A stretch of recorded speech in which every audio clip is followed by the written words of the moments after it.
A farm bill leading to higher prices for daily essentials, changes in abortion laws, the racist past of one of the United States' most iconic magazines, plus a look at how baseball, our national pastime, is at the forefront of the minimum wage debate here in the United States. I'm Martin Rather. This is The Underreported.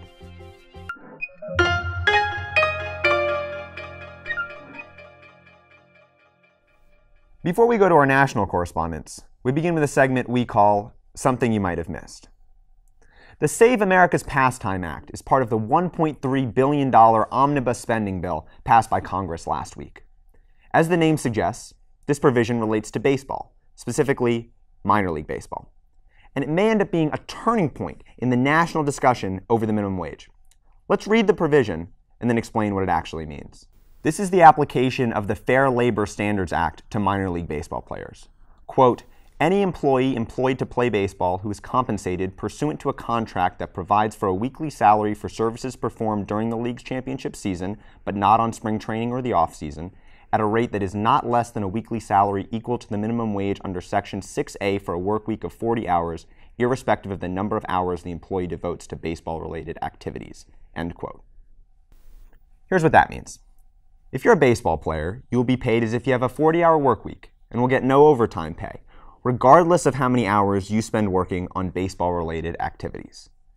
Now, before you think that this doesn't matter, because a lot of Major League Baseball players make millions of dollars, think about those minor league players that can make less than $6,000 per season. This provision only applies to baseball players, but it's possible that Congress could widen its net. Perhaps in next year's bill, Congress decides to exclude fast food workers. Opponents of this provision wonder whether this is the beginning of a trend where regardless of how many hours one works, an employee would be paid as if they only worked 40 hours. Baseball players, just like many other professions, are subject to the whims of their employers, who in this case set the schedule for practices and other team-related activities. Now, they can schedule as many required activities as they want, knowing that their players cannot be paid overtime. If you're wondering why Congress would include such a provision, just know that Major League Baseball spent $1.3 million lobbying last year. Major League Baseball sets the salary provisions for those in their minor leagues. Opening day of the baseball season is this Thursday. Every major league team will be in action. But for the players in the minor leagues, who far outnumber those you may watch on television, just know their hours spent practicing represent a serious concern for anyone who believes in a minimum hourly wage. Now, on to our national correspondents. We begin with Vaughn Golden from Ithaca College. He brings us a report from Washington, D.C. on changes to farming policy that may affect your wallet the next time you go to the grocery store. Earlier this month, Senator Kirsten Gillibrand brought an idea before the Senate Agricultural Committee, which is currently working on this year's Farm Bill, which is a multi-year spending plan for the country's agricultural community. What her plan would do is help farmers who are in an increasingly difficult situation when it comes to the pricing of their product. I spoke with Dr. Andrew Novakovich of Cornell University. He's an expert in dairy economics about Gillibrand's proposal and what it could mean for the sector. It's been presented as a price floor, which I think most people would assume means somehow, in some fashion, prices can't go below that number.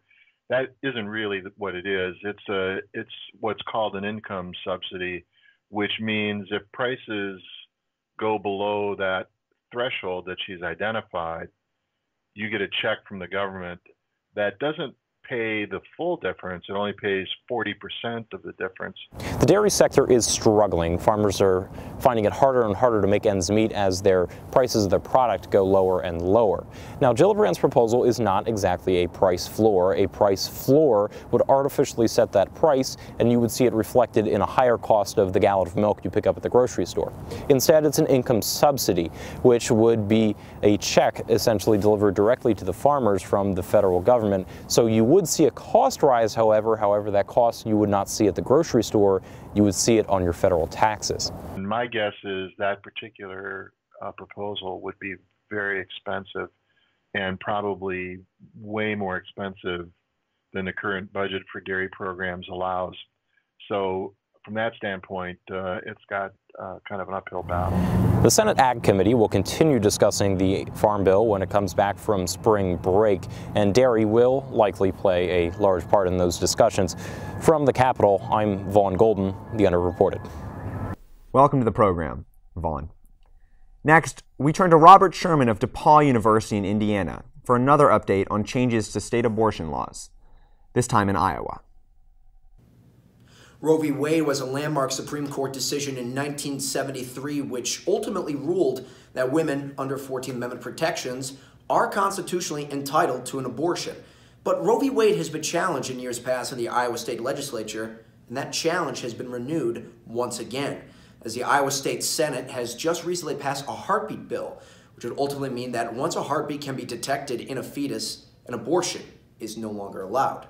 Now, Iowa already has some of the stricter abortion laws on the books which prohibit abortions 20 weeks post-conception. But this heartbeat bill would bring that number down to 6 weeks post-conception. Danny Carroll is an Iowa lobbyist who told the Des Moines Registrar, quote, "If I were on my way home this evening and came upon an accident, one of the first things that EMS would do would be to check for a pulse on someone who was injured in that accident. The people of Iowa understand and know that where there's a heartbeat, there's life."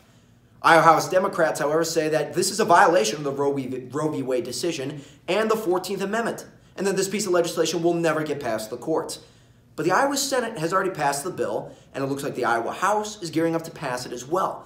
And even though most legal experts view this law as unconstitutional, some Iowa lawmakers seem unfazed and even further seem prepared to fight the Roe v. Wade decision all the way to the top.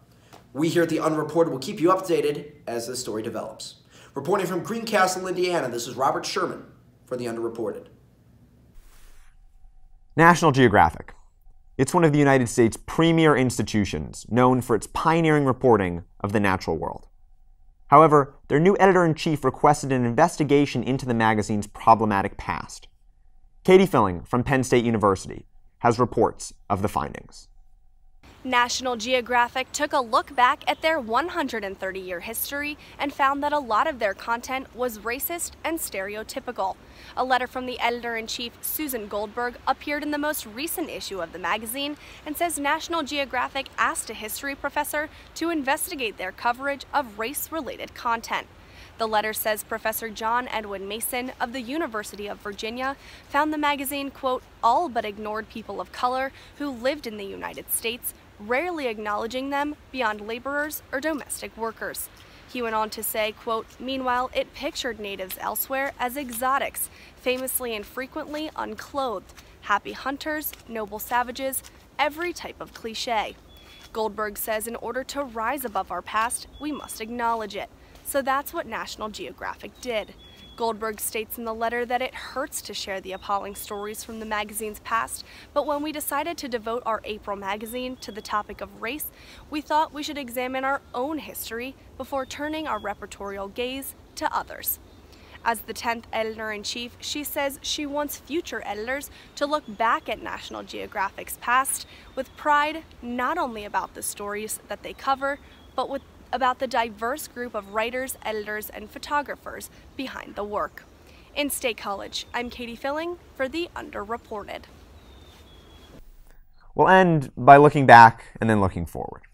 This week in 1973, NASA sent the Mariner 10 into space, marking the first time that Mercury was photographed from its own orbit. Mariner 10 revealed that the planet did not spin on its axis, as had been previously believed, but instead had a slower rotational period. The spacecraft managed 2 more flybys of the planet in 1974 and 1975, mapping 35% of the planet's surface. A prime showcase of human engineering. Looking forward, this weekend, the Chinese space station known as Heavenly Palace is predicted to make its descent back onto the surface of the Earth. The station first launched in 2011, but in 2016, the Chinese announced that they had lost control of it and that it would come back to Earth on its own. Many have been speculating for the past year as to when it might return, but the widely respected European Space Agency believes that it should re-enter later this week. Fear not, it should likely fall into the ocean. And while the location will not be certain until hours prior to the space station crash, everyone should be okay. Thank you for joining us this week for the Underreported. If you have any stories that you believe are underreported, please comment below, and we'll do our best to get back to you. For the Underreported, I'm Martin Rather. Have a great week.